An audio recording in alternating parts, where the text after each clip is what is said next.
Die modernsten, die größten Flugzeuge landen hier täglich. Er ist das wichtigste Drehkreuz für Fracht und Passagiere in Europa. Größter Arbeitgeber im Rhein-Main-Gebiet, der Frankfurter Flughafen. 5000 Koffer pro Stunde, 100.000 Passagiere täglich. Achtung bitte, bitte halten Sie einen Abstand von mindestens 1,5 Metern. Neue Flugzeuge, neue Regeln. Corona hat den Flughafen und die Luftfahrt verändert. Wie funktioniert diese Kleinstadt heute? Zu teuer, zu groß. Der letzte Riese verlässt Frankfurt. Sie machen den Airbus wieder flugtauglich. Das Team von Mechaniker Markus Heyer. Heute Fahrwerkstest auf 3 Stützen. Da lasten praktisch die 330 Tonnen auf 3 tennisballgroßen Flächen. Die A380, sie hat viele Fans, Piloten, Fluggäste und Mechaniker. Ja, und jetzt ist das Ding auf einmal weg. Das ist schon schade. Mittendrin Spezial mit exklusiven Einblicken hinter die Kulissen der letzten A380.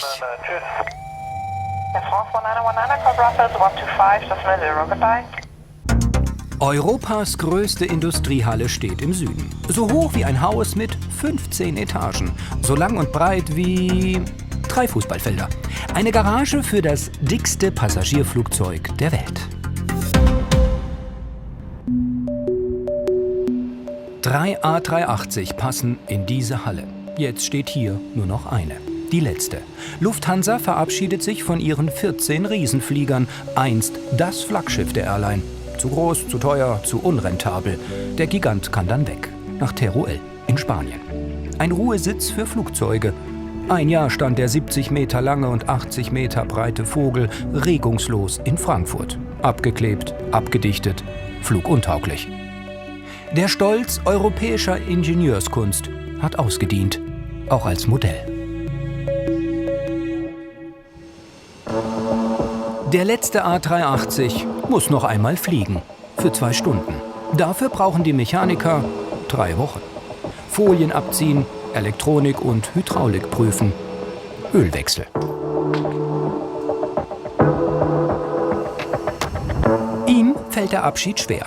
Jürgen Raps. 10 Jahre war er Kapitän auf dem Riesen-Airbus. Ja, ein bisschen wehmütig bin ich schon, wenn ich dran denke, dass die in den nächsten Wochen auch nach Spanien verschwindet und man nicht weiß, wie lange sie dort stehen bleibt, ob sie für immer dort steht oder ob sie wieder fliegt. Ist schon ein bisschen bewegend, muss ich ehrlich gestehen. Ja. Jürgen Raps war Chef von 6000 Piloten. Er war Ausbilder, Testpilot. Er hat die A380 mitentwickelt. Noch heute fasziniert ihn dieser Gigant. Neben den 22 Rädern dieses Flugzeugs vor allen Dingen die Tragfläche. Das kann man von hier aus gar nicht so sehen, aber die Verschränkung dieser Fläche, die dann in der Lage sein muss, das maximale Startgewicht von rund 540 Tonnen zu heben, es ist eine fantastische technische Leistung. 100 Autos könnten auf den Tragflächen parken. Ein Riesenflieger mit 3 Decks für Fracht und Passagiere. Der Innenraum 550 Quadratmeter, so groß wie eine Turnhalle.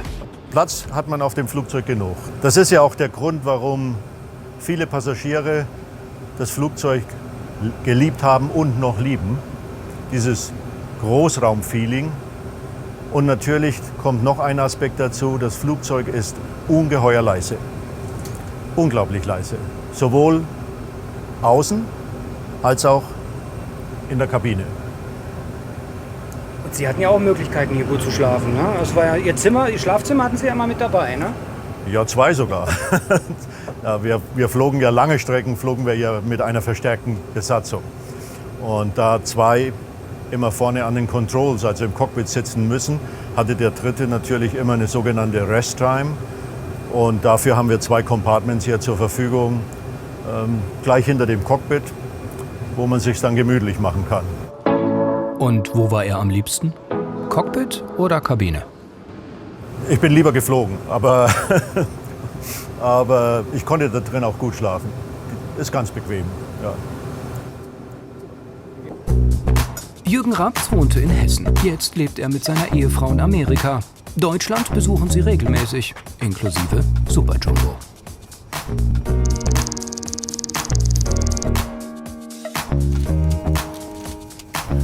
Ich fühle mich wohl hier. Zu Hause. Ich habe mich, ja, zu Hause. Ich habe mich viele, viele Jahre in dem Sitz sehr wohl gefühlt. Oder wenn ich Ausbildung geflogen habe, im rechten Sitz. Man fühlt sich gleich zu Hause. 41 Jahre Pilotenleben. Vor 10 Jahren ist er zum letzten Mal seinen Lieblingsflieger geflogen. Von San Francisco nach Frankfurt. Das war auch sein Abflug in die Rente. Ich erinnere mich fast an jedes Detail dieser letzten Reise. Die Verabschiedung durch die dortige Feuerwehr, die Taufe, die wir hatten, als wir reinrollten.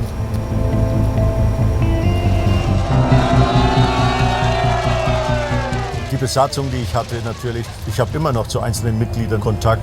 Dann die Ankunft hier in Frankfurt. Wir waren 1 Stunde vor der flugplanmäßigen Ankunftszeit hier und haben schon unterwegs gebremst, was ging, weil wir nicht zu früh ankommen wollten.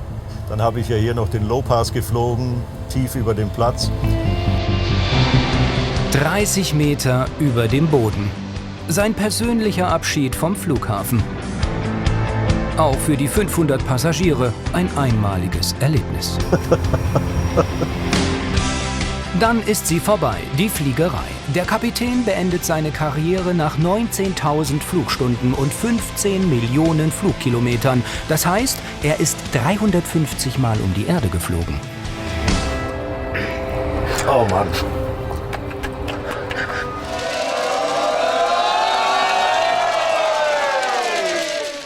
Es waren schon sehr, sehr emotionale Eindrücke. Und wenn ich mir die Filme dazu heute noch angucke, bin ich immer noch gerührt und berührt von dem damaligen Flug.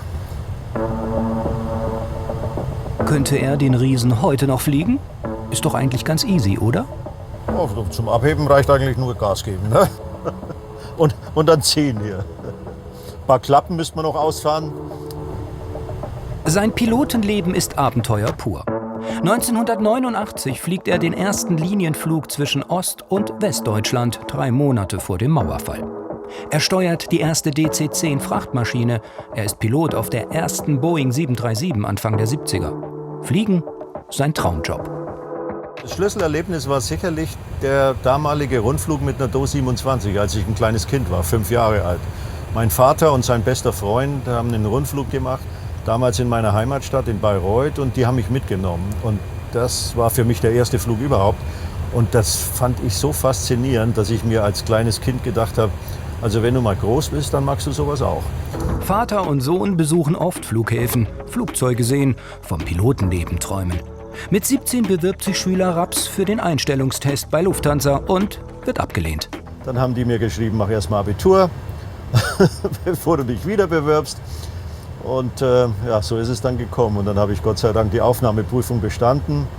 Ich hatte gar nicht die große Erwartungshaltung, weil ich wusste, dass da nur maximal 5% durchkommen. Und dachte ich mir, wieso sollst ausgerechnet du durchkommen? Aber das war vielleicht genau die richtige Einstellung, dass man nicht verspannt da rangeht, sondern locker und dementsprechend erfolgreich dann sein kann. Langstreckenflüge, vor allem nach Amerika, sind seine Lieblingsrouten. 1995 fliegt er Airbus A340 und A330. Die Maschinen zählen damals schon zu den größten in der Luftfahrt, neben dem Jumbo. Zur gleichen Zeit starten Ingenieure ein Projekt, das alle Rekorde brechen soll. Die Flugzeugbauer Boeing und Airbus wollen das größte Passagierflugzeug der Welt bauen. Arbeitstitel Very Large Aircraft. Sehr großes Flugzeug. Dann stieg Boeing aus und Airbus machte weiter und hat auch einen Markt gesehen für dieses Flugzeug. War auch logisch, denn gerade an den Airports, die kapazitätslimitiert sind, also wo es kaum noch Slots für den kommerziellen Verkehr gab, war es natürlich sinnvoll, die Slotwertigkeit hochzuheben, und das kannst du nur mit großen Flugzeugen, die viele Passagiere befördern. Und so kam dieses Flugzeug natürlich auf den Markt. Zu Wasser, zu Land und in der Luft. 2002 kommen die ersten Bauteile nach Frankreich, nach Toulouse, zur Endmontage.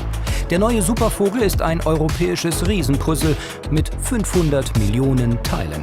Der Rumpf stammt aus Deutschland und Frankreich, die Tragflächen aus England, das Höhenleitwerk aus Spanien.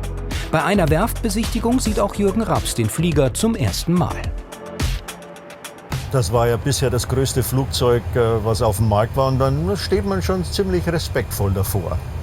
Und das ist auch gut so, dass man Respekt hat. Sonst wäre irgendwas in der Gedankenwelt falsch, glaube ich. 27. April 2005. Der A380 fliegt zum ersten Mal. 3 Stunden und 54 Minuten schwebt er über Südfrankreich. So, und wir gehen jetzt mit der Kamera sofort nach draußen, denn die nächste Maschine im Landeanflug, das soll die A380 sein. Die Maschine kommt. 29. Oktober 2005. Der Hessische Rundfunk berichtet live. Das größte Passagierflugzeug der Welt landet zum ersten Mal auf einem internationalen Flughafen. Jürgen Raps kommentiert die Weltpremiere in Frankfurt. Ja, die Maschine hat bei der Landung jetzt 383 Tonnen nur, damit ist sie relativ leicht und setzt jetzt mit einer Geschwindigkeit von 230 Stundenkilometern auf der 25 rechts butterweich, wie wir eben gesehen haben, auf.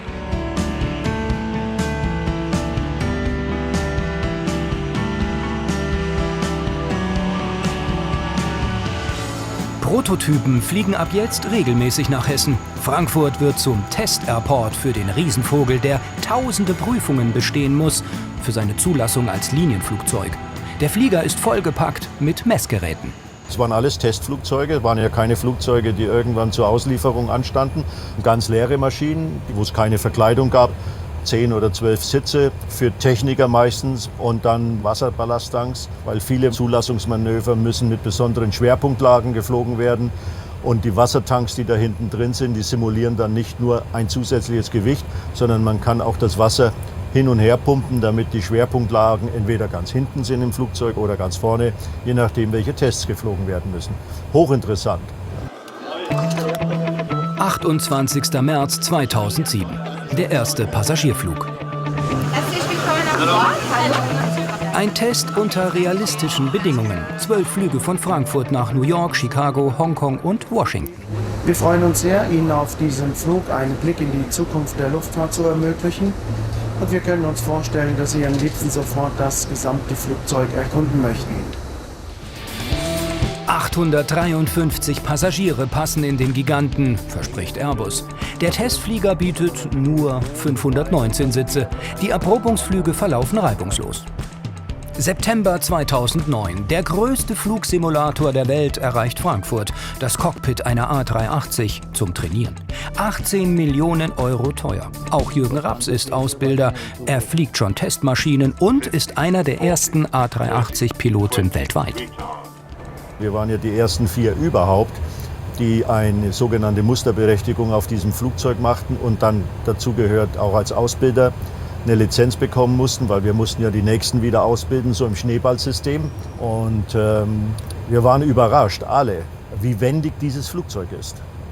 Wie leicht sich das fliegen lässt und wie präzise sich das fliegen lässt. Und das war wirklich ein Aha-Erlebnis, denn wir dachten ja auch, ein Flugzeug, was ein maximales Startgewicht in der Größenordnung von 540, 550 Tonnen hat, das wird ziemlich träge reagieren und ja, das Gegenteil war der Fall. 9. Oktober 2009. Der erste Supervogel für Lufthansa landet in der Airbus-Werft Hamburg. Nach der Montage in Toulouse bekommen fast alle Flieger in Deutschland ihren letzten Schliff. Farbe und Innenausbau. In einer A380 stecken 530 Kilometer Kabel. Das entspricht der Strecke Frankfurt-Hamburg. Die Bordküchen kommen aus Herborn. In fast jedem Passagierflugzeug der Welt fliegen sie mit, die Hessen, auch im A380. 3000 Quadratmeter bekommen eine Schicht Farbe, so dünn wie ein Haar. 600 Kilo wiegt der Lack. Egal wie groß der Flieger ist, ganz ohne Pinsel geht's dann doch nicht. 19. Mai 2010. Auslieferung der ersten A380 für Lufthansa. An Bord 21 Flugbegleiter, 500 Ehrengäste und Jürgen Raps. Er fliegt das neue Flaggschiff von Hamburg ins völlig verregnete Frankfurt. Wir wollten ja hier einen kleinen Formationsflug über den Platz machen mit der Ju-52. Alles gut, vorher gebrieft, abgesprochen und dann war hier so miserables Wetter, dass sich die Ju und wir nicht gefunden haben, um es mal so auszudrücken. Ja, und dann sind wir hier bei strömenden Regen gelandet und bei strömenden Regen in diese Halle gezogen worden. Und das war ein phänomenales Erlebnis. Dieses Willkommen hier mit der neuen Maschine und der Party, die dazu stattfand, es war ja phänomenal.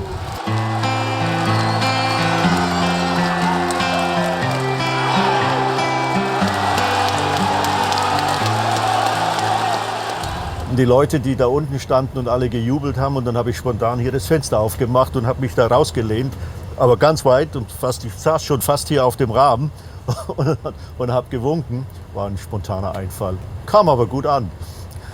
Ich taufe dich auf den Namen Frankfurt am Main und wünsche dir und deiner Besatzung und deinen Passagieren allzeit ein Happy Landings.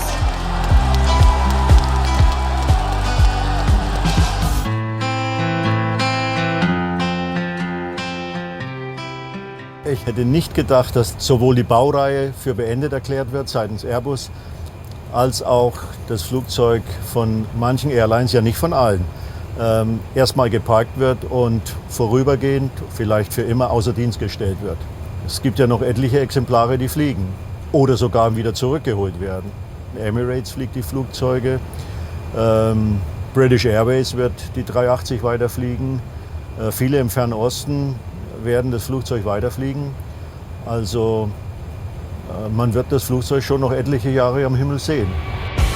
700 Maschinen hoffte Airbus zu verkaufen. Nach 16 Jahren Produktion werden es nur 249. Emirates hat die meisten, 120 Stück. Ihr Flaggschiff landet wieder täglich in Frankfurt, Hamburg und Düsseldorf.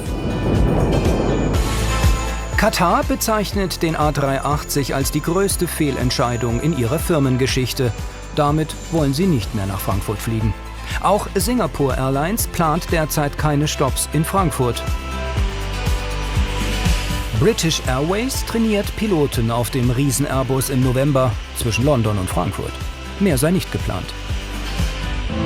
Korean Air hat sich schon vor der Corona-Krise mit ihrem Superjet von Deutschland verabschiedet. Und jetzt Lufthansa. Seit März 2020 werden Stück für Stück alle 14 Maschinen aus Frankfurt weggeflogen.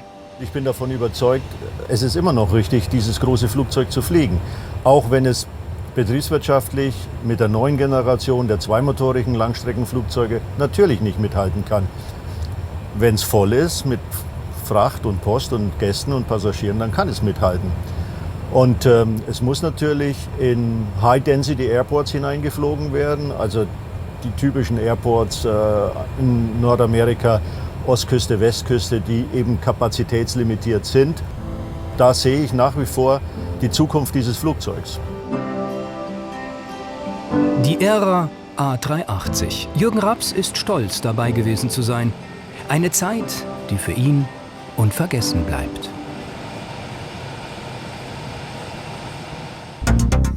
Von der Technikhalle zur Basis der größten Airline von Europa im Norden. Tor 21, Flight Operations Center. Hier planen Piloten ihre Flüge wie Kapitän Daniel Roth mit seinen Kollegen. Senior First Officer Andreas Kneringer und Co-Pilot Jung-Gi Just. Für ihn ein besonderer Tag. Mein Lieblingsflug, ganz klar, ist es in die Heimat meiner Mutter, Südkorea. Da sind viele Emotionen drin.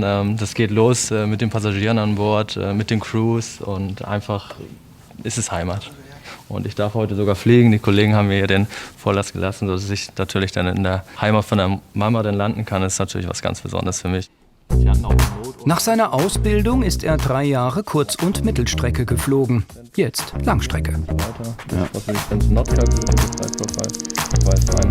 Tonnen und extra Time von 15 Minuten. Also 10, 15 Minuten, so kenne ich das eigentlich. Genau. Der Flug nach Südkorea ist ein kleines Abenteuer. Die Route streng vorgeschrieben. Genau, wir fliegen heute aus Frankfurt raus, an Leipzig vorbei, dann sind wir in Russland, an China vorbei und dann geht es hier vielleicht sehr gut zu sehen. Dort wäre die nordkoreanische Grenze und südlich dann natürlich von der nordkoreanischen Grenze, dann landen wir in Seoul, Incheon.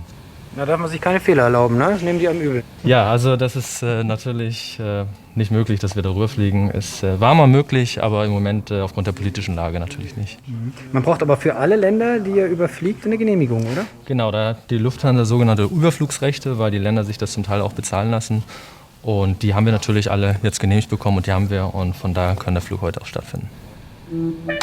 So sehr er sich auch auf den Flug freut, von seiner Heimat wird er nicht viel sehen. Im Moment ist es leider so, dass wir in Hotelquarantäne sind. Von daher müssen wir leider im Hotel bleiben. Aber trotzdem, man kann sich natürlich gutes Essen bestellen und das ist schon sehr gut. Aber sehen und andere Menschen treffen geht nicht. Das ist im Moment nicht möglich in der Hotelquarantäne. Kleiner Trost für den 33-Jährigen, er fliegt heute eines der modernsten Langstreckenflugzeuge, sagt Kapitän Daniel Roth. Der A350 ist das modernste Flugzeug, was es überhaupt gibt, kann man sagen. Es ist das spritsparendste Modell, es hat eine hohe Reichweite, also wir kommen überall damit hin. Es ist für uns ein hochmoderner Arbeitsplatz. Und als wir das Cockpit das erste Mal gesehen haben, haben wir gesagt, wir haben zum ersten Mal Piloten gefragt, wie man denn so ein Cockpit baut. Also es ist von der Bedienung her einfach sagenhaft gut. Der Airbus A350 sei der perfekte Ersatz für Großraumflieger, wie den Riesenvogel A380, sagt die Crew. Warum, zeigen sie später am Gate. Hallo. Jetzt ist erstmal Briefing.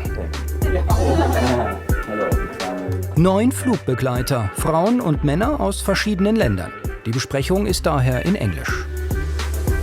Welcome to Frankfurt and our flight to Seoul Incheon Airport.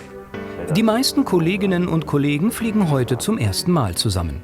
The flight time is 9 hours, 40 minutes. We are expecting a scheduled arrival and of course pretty nice weather in Korea. Everybody has the app installed. Ja. Very good. Jungi Joost informiert über die Einreiseregeln. Die Mitnahme von Lebensmitteln wie Obst und Fleisch ist verboten. Das muss gemacht werden? Ja. Für Korea, ja. Für jeden Flug, oder? Genau. Ja. Eine Vorsichtsmaßnahme, damit keiner mit erhöhter Temperatur dort auffällt praktisch, weil die messen dort auch nochmal, wenn wir ankommen. Passagiere und Crew müssen eine App auf ihr Handy laden. Ohne darf keiner einreisen, sagt Pilot Jungi Joost. Bei der Einreise gibt es eine sogenannte Quarantäne-App, die Leute, die in Korea einreisen, installiert haben müssen. Es ist ja in Korea mit dem Datenschutz ein bisschen anders als in Deutschland. Also dort wird wirklich geguckt, getrackt, wo man ist. Und wir müssen diese App halt auch installieren. Komisches Gefühl, oder? Ja, es ist anders als Deutschland. Nach 30 Minuten ist das Briefing beendet. In 2 Stunden wollen sie starten. Ein Crewbus bringt sie zum Flieger. Seit 8 Jahren lebt Jungi Joost in Frankfurt. Seine Eltern haben sich in Deutschland kennengelernt. In den 80er Jahren kamen viele Krankenschwestern aus Korea. Und ist meine Mutter und ihre Schwester sind dann nach Deutschland gekommen und hat meinen Vater kennengelernt. Ich bin natürlich auch viel hin und her geflogen, also um meine Tanten zu besuchen. Und so kam man natürlich mit der Luftfahrt dann in Verbindung. Und dann gab es den Traum natürlich als kleiner Junge mal, ja, vielleicht werde ich mal Pilot später irgendwann. Das hat sich dann eigentlich begraben und dann habe ich einen Austausch gemacht in den USA und bin dort mit so einer kleinen Maschine mal rumgeflogen. Also ich bin mitgeflogen eigentlich. Und dann habe ich mir gedacht, na, das wäre vielleicht doch was. Dort war ich in den USA und bin nach Deutschland zurückgekehrt und habe mich dann für die Ausbildung bei der Lufthansa entschieden. Ankunft am Gate. Die Piloten wollen uns gleich zeigen, warum so viele Airlines diesen Airbus fliegen wollen und nicht mehr das größte Passagierflugzeug der Welt. Mechaniker planen im Süden einen spektakulären Test an der letzten A380. In so einem Kasten verschwinden die Räder nach jedem Start. 22 hat die Maschine. 1 Jahr war der Flieger stillgelegt. Funktioniert das Fahrwerk noch fehlerfrei? Das wollen Markus Heyer und sein Team jetzt herausfinden mit einem außergewöhnlichen Test. Das ist schon immer aufregend. Also hat man schon ein bisschen Herzklopfen, weil das macht man ja nicht jeden Tag. Die Mechaniker wollen den Airbus zum Schweben bringen. Mit nur 3 Stützen. Mehr brauchen sie angeblich nicht für das Schwergewicht. Das sind immer genau die vorgegebenen Punkte. Hier vorne am Bugfahrwerk und auch an den Flächen werden sogenannte Aufbockbeschläge angeschraubt. Dann lasten praktisch die 330 Tonnen auf 3 tennisballgroßen Flächen. Ja, das sind ja, hier sieht man oben so Halbkugeln, die nicht größer wie ein Tennisball sind. Und das frei? Ja. 3 Wochen arbeiten die Mechaniker am Airbus, um ihn wieder flugtauglich zu machen, sagt Chef Markus Heyer. Die Gearpins sind alle draußen, ja? Okay. Die zupfen noch weg. Der Mainzer kennt fast jede Schraube an einer A380. Nehmen wir die mal zur Seite. Seit 10 Jahren fliegen die 14 Maschinen für die Airline. Und, ist er schon mal mitgeflogen? Nein, nie. Wie ist das denn passiert? Hab's nie geschafft, ja. Jetzt ist es wohl zu spät. Die letzte A380 soll in den Tiefschlaf nach Spanien. Wir hoffen ja immer noch, dass er irgendwann zurückkommt. Deswegen, wir nennen sie ja unsere Sleeping Beauty, Dornröschen. Irgendwann wird sie vielleicht wieder aufgeweckt, ja. Die älteste Maschine fliegt seit 10, die jüngste seit 7 Jahren. Gerade mal gut eingefahren, sagen die Mechaniker. Und sind Sie froh, dass er wegkommt? Nein. Im Gegenteil. Ja, wie ist es? Ja, nach fast 11 Jahren jetzt ist es schon so ein bisschen traurig. Was man alles so mitgemacht hat mit dem Flugzeug. Die ganzen Ereignisse, was wir hier so hatten, an Reparaturen und so. Ja, und jetzt ist das Ding auf einmal weg. Das ist schon schade. Die Mechaniker waren stolz, mit ihr zu arbeiten. Auch für sie ist hier jetzt Schluss. Es waren 120 Leute hier in der Halle, sind jetzt größtenteils bei der Langstrecke in der Halle 5 untergebracht und helfen dann da beim 330, A340 und bei den Jumbos aus. Ich werde dann auch drüben dementsprechend unterstützen. Jetzt wollen sie aber noch mal mit ihr Spaß haben. 330 Tonnen auf 3 tennisballgroßen Stützen. Sieht gut aus. Auf, hoch das Ding. Mit Joystick und Hydraulik steuern die Mechaniker die Stützen. Aufgeregt? Nein. Routine? Ich drücke ja nur auf den Knopf. Kann nicht schief gehen? Normalerweise, nee, da geht es schief. Das passt schon. Sanft schwebt der 300 Millionen Euro teure Flieger Richtung Hallendecke.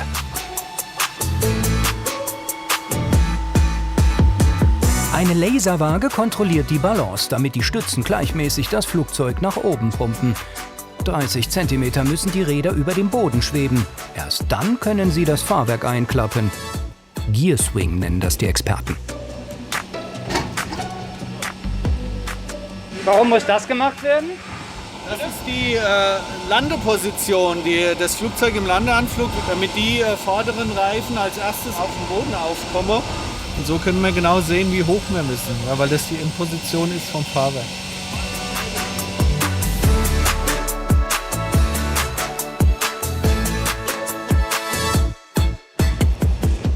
Das ist schon ein Highlight, ja. Also ich glaube, das ist auch die häufigst gefilmte Aktion, private gefilmte Aktion von Mechanikern, wenn ein Gearswing gemacht wird. Egal bei welchem Muster, es ist immer wieder schön anzusehen. Was ist mit den Reifen? Sind sie beschädigt? Schleifen die Bremsen? Kontrollcheck aller 22 Räder. Im schlimmsten Fall müssen sie gleich ein Rad auswechseln. Kostet Zeit und schlappe 100.000 Euro pro Stück. Sieht aber gut aus. Es geht jetzt gleich los. Wir schalten Hydraulik ein. Am besten mal ein bisschen auf die Seite. Und dann packen wir's. Tja, so ein Fahrwerk drückt alles weg, was im Weg steht. Auch Kameramänner. Also gefährlich. 2 Mechaniker kontrollieren die Hydraulik. Im Cockpit bedienen 2 Kollegen die Hebel zum Ein- und Ausfahren des Fahrwerks. Gut, 3, 2, 1.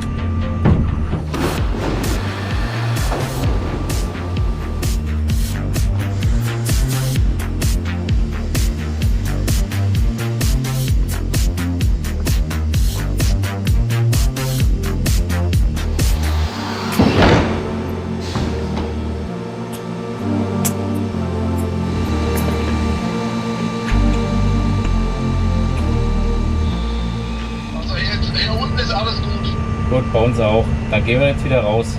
Ja, okay.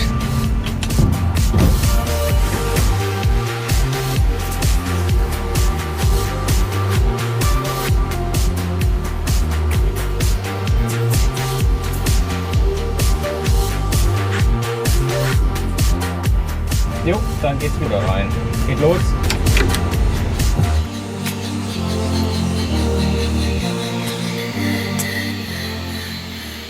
Das ist auch in der Luft schneller, weil wir da die Druckversorgung von den Triebwerkspumpen haben. Und hier haben wir nur eine Hydraulikpumpe, eine elektrische. Und die schafft das nicht so schnell. 10-mal wird das jetzt gemacht, um auch die ganzen Sachen zu entlüften, die Hydraulik, dass die sich wieder dahin setzt, wo sie hingehört. Ja, dass sichergestellt ist, dass das Fahrrad einwandfrei fährt.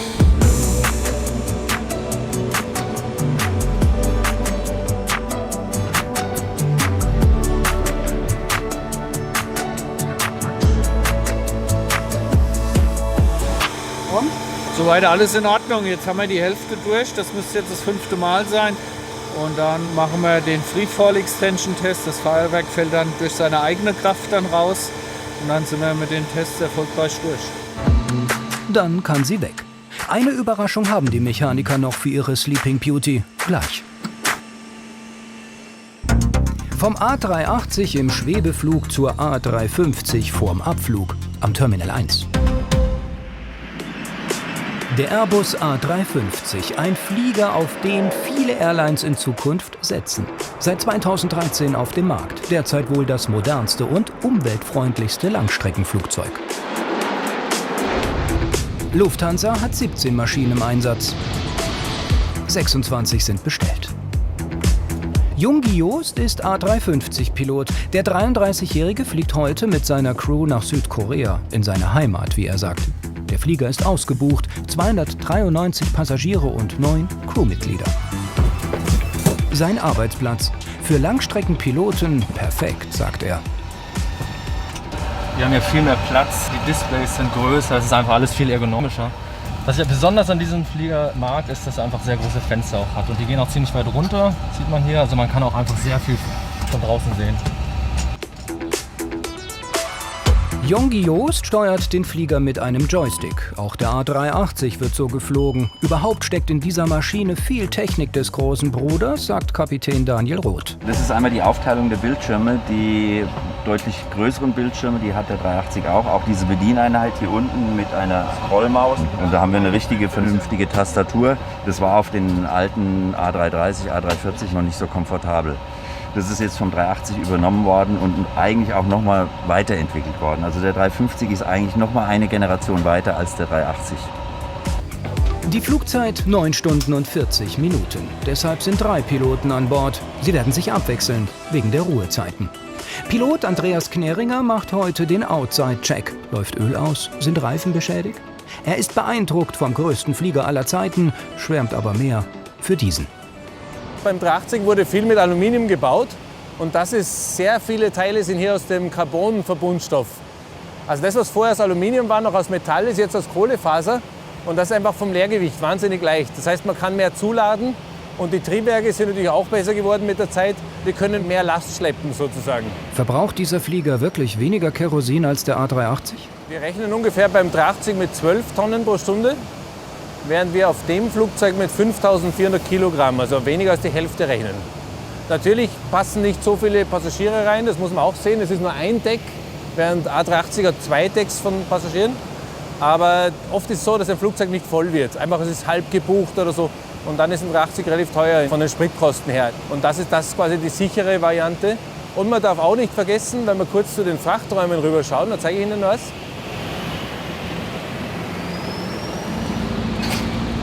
Da können wir wahnsinnig viel Fracht mitnehmen. Und momentan ist die Luftfracht, bringt sehr gutes Geld ein. Das heißt, es hat sich gerade in Corona-Zeiten hat es wahnsinnig viel gebracht, dass wir da viel mitnehmen können. Sowohl gewichts- als auch volumenmäßig. Und noch ein Vorteil hat der kleinere Airbus. Er ist flexibel einsetzbar, wendig und passt auf fast jeden Flughafen dieser Welt. Ja, tatsächlich. Das ist ein Riesenfaktor auch. Es mussten die Flughäfen A380 fertig gebaut werden, zum Beispiel Flugbrücken auf 2 Ebenen, das ist nur ein Beispiel, aber auch von der Länge und der Größe her. Es gibt zum Beispiel Flughäfen, wo man hinten umdrehen muss bei der Landebahn und das ist mit dem Flugzeug sehr leicht möglich, weil es nicht so viel Platz braucht.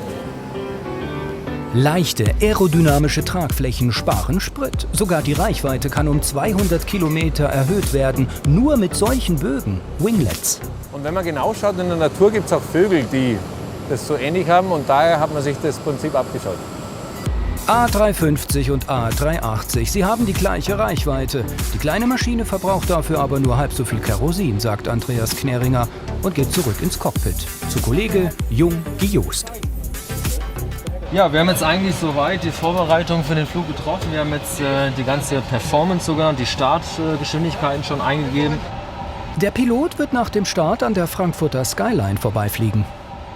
Das ist eigentlich meine Lieblingsdeparture, wenn man wirklich links dann die Stadt sieht. Die Wolken sind heute ein bisschen tief, also wir werden es nicht lange sehen.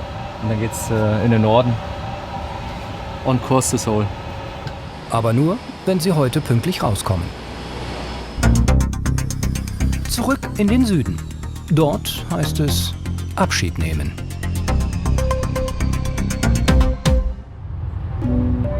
Die letzte A380 verlässt ihr Zuhause, den Frankfurter Flughafen. Begleitet von ihren Mechanikern. Geschmückt mit einer Schleife. Damit scheint das Aus für den Super Jumbo besiegelt. Jedenfalls für Lufthansa. Für heute ist sie noch einmal der Star. Für Journalisten, Planespotter und Follow-Me-Fahrer Michael Roth. Die Schönheit war es vielleicht nicht, aber trotzdem halt ein spezieller Flieger. Ja. Man hat ihn halt immer nachgeguckt. Ich weiß noch, wo er das erste Mal gelandet ist, was hier für ein Aufruhr war. Ne? Ich glaube, da hat am Flughafen keiner mehr gearbeitet. Ja, und jetzt? Ja, schauen wir mal. Vielleicht kommt er ja wieder.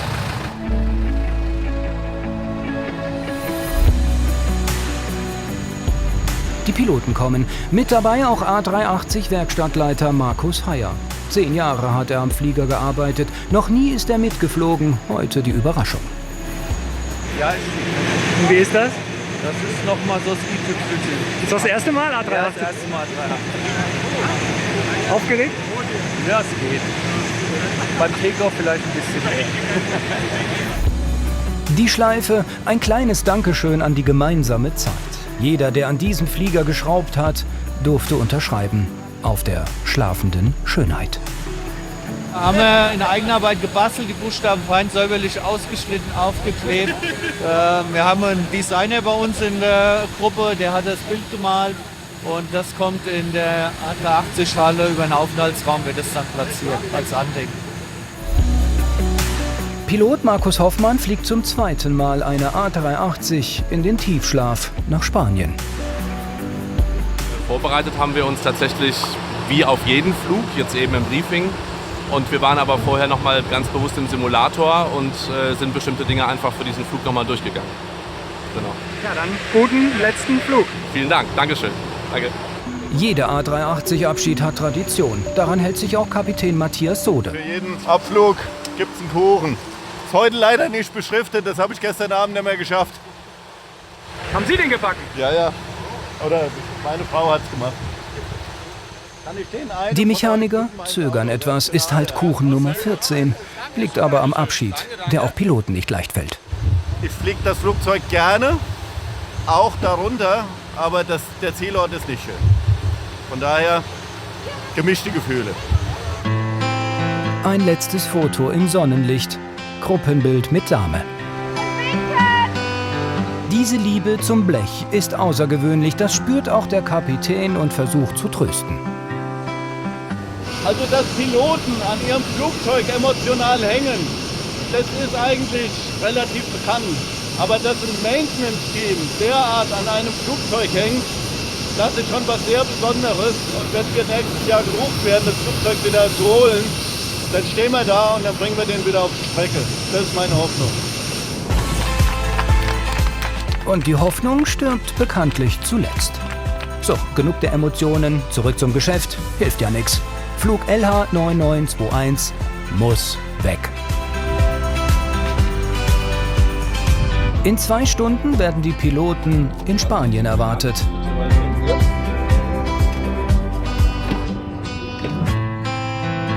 Der Flieger ist leer.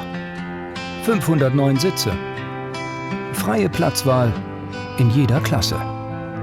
Wo wird Markus Heyer sitzen auf seinem ersten Flug mit einer A380? Und in der First oder Business? Nein, alle im Cockpit. Wir haben ja keinen Service an Bord. Einen guten Flug. Ja, dankeschön. Jetzt mit dem Lachen. Noch ist das Cockpit besetzt mit Fotografen. Nur noch eins zu mir, dass ihr beide noch mal drauf seid. Klasse, klasse, super. Dann kann es losgehen. Oder doch nicht? Die Tür klemmt.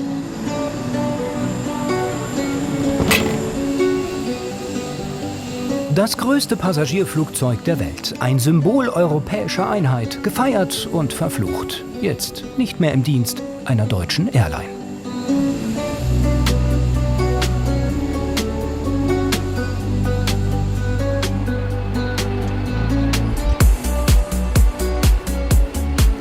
Sie sind bereit für den großen Moment.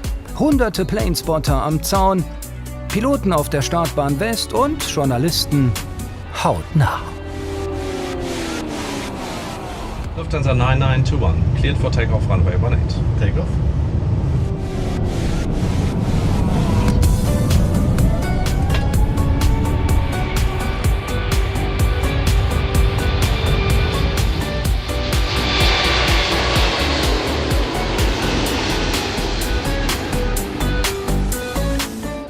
Positive climb. Gear up. Gear up.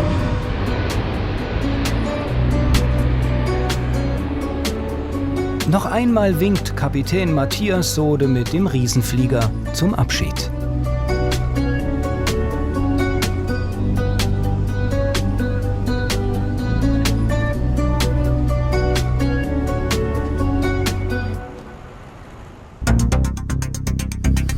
Flug LH712 nach Südkorea ist auch startklar.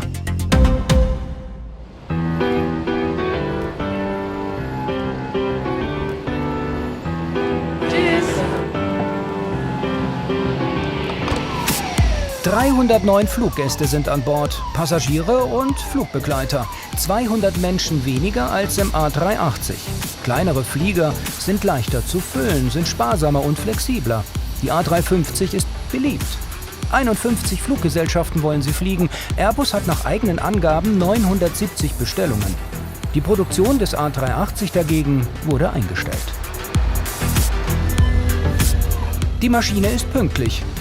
Die Vorfeldlotsen haben die Freigabe erteilt. Der Flieger kann die Position am Terminal verlassen, Richtung Startbahn.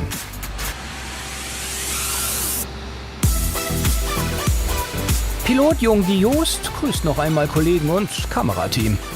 Er steuert heute den Hinflug nach Südkorea. In 4 Tagen sind sie wieder zurück in Frankfurt. Ready for Takeoff, meldet der Tower. Na dann, guten Flug.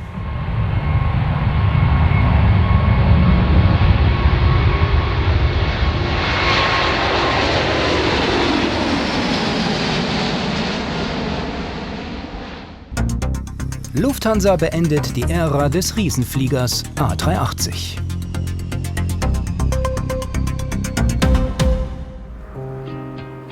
Das Flugfeld Teruel in Spanien. Europas größter Abstellplatz für Flugzeuge, die nicht mehr gebraucht werden. Mehr als 140 Flieger sind hier geparkt. Heute kommt noch einer dazu. Delta Alpha India Mike Hotel Airbus. Die Piloten würden am liebsten weiterfliegen nach Tokio, Singapur oder New York. Das waren ihre Routen mit dem Giganten. Jetzt landen sie in der Provinz. 12 A380 der Airline stehen hier in Spanien, 2 in Frankreich. Terminal Info, Delta Alpha India Mike Hotel, Airbus A380 turning final runway 18. In Teruel sind die Parkgebühren niedriger als in Frankfurt. Das Klima sei hier schonender für die stillgelegte Technik. 110. 50, 40, 30, 20, retard. 5, 3. Spoiler.